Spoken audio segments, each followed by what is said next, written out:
அப்போ தமிழ்நாட்டில் மட்டும்தான், அதுவும் இந்தியாவில் தமிழ்நாட்டில் மட்டும்தான் அதிக நவக்கிரக கோயில்கள் நடராஜர் சன்னதி. நீங்க வடக்க எந்த ஒரு சிவாலயத்துக்கு ஆந்திராவுக்கு அந்த பக்கம் போயிட்டா கிடையவே கிடையாது. நடராஜர் வாட் நடராஜாப்பா. இப்ப நடராஜருடைய பிரிதி பெருப்பு பெற்றதுனால நடராஜர் இந்த உலகத்தில் இருக்கும் வரை இந்த உலகம். அப்ப எப்படி சாமி அடியும் ஒருத்தர் கேட்டார்.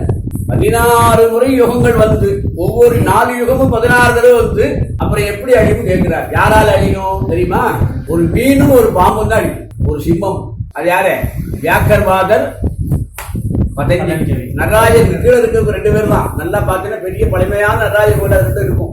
வியாக்கர்வாதரும் பதஞ்சலி முனிவரால் தான் இந்த உலகம் அழியும். பதஞ்சலி முனிவரும் வியாக்கர்வாதரும் பகவான் கேட்டார், அவனுக்கு கொஞ்ச நாளைக்கு பூர்வத்துக்கு போகணுப்பா, என்ன பண்ணலான்னாராம். அங்க போனா நடராஜர் கிட்ட போறோம், இல்லைன்னா தெரிஞ்சு சொல்லி எங்களை அனுப்பி பாருங்க. வரம் கேட்கறவங்களும் இங்க கேட்டுருக்காங்க.